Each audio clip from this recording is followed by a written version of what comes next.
By imagining different futures for peace and security, we can navigate towards the world we want to live in. What might the world look like in 2045?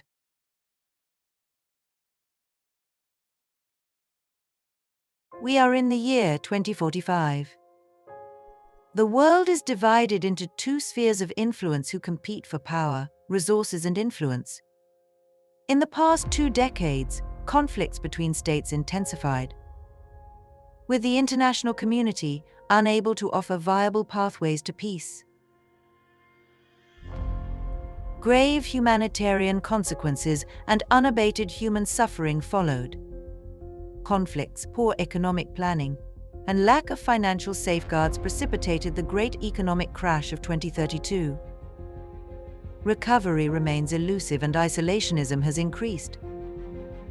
Governments are focusing their spending on military priorities instead of public goods. As governments have become more repressive and fail to deliver services, trust and democracy is undermined. At the international level, the two spheres of influence avoid direct confrontation. Fearing the existential consequences of all-out war, conflicts are waged through frequent, low-intensity, localized hostilities using proxies. Militarization is perceived as the only viable path for protection, as mechanisms of conflict resolution have broken down. While some arms control agreements remain in force, multilateral solutions have proven largely futile. International institutions have become arenas for waging battles rather than forums for settling differences. Efforts to build guardrails around the weaponization of new and emerging technologies have failed. States no longer fear the consequences of weaponizing new technologies to use in hostilities. Broader technological innovation has stalled, impeding efforts towards sustainable development and the transition to green energy sources. Wealth gaps and inequalities are widening both between states and within them. Lack of funding has diminished research and development, causing an unprecedented dearth of innovation. Climate change has continued to escalate, and Earth's livability has decreased.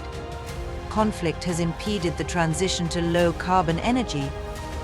Inequalities are growing. Conflict is spreading. Hope for peace is fading.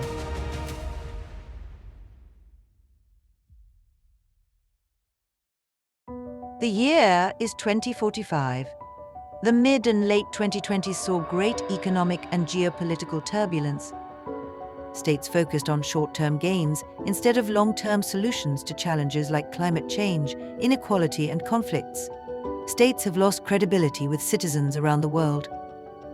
To fill the gap, private sector actors stepped in, becoming the dominant and influential forces on the national and international stage. With states weakened and the rising prominence of private actors, global cooperation and the international order has been fundamentally reshaped. With the erosion of state-led governance, emerging technologies are either left unregulated or are monitored only by self-interested corporate actors.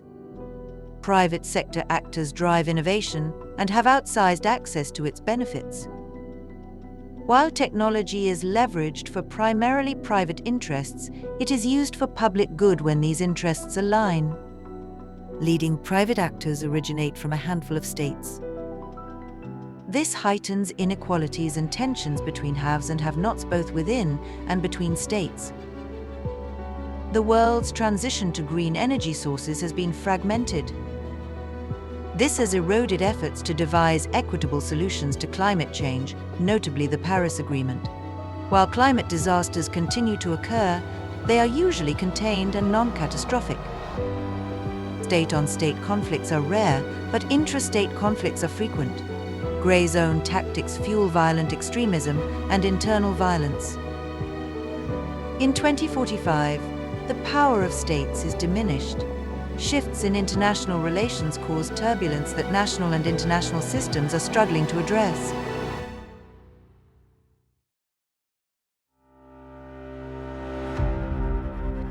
It is the year 2045. States tried to maintain the borderless globalization of the early 21st century, but failed.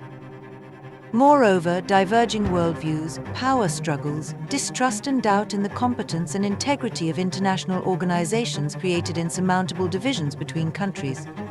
International cooperation on trade, arms control, and technological change withered away.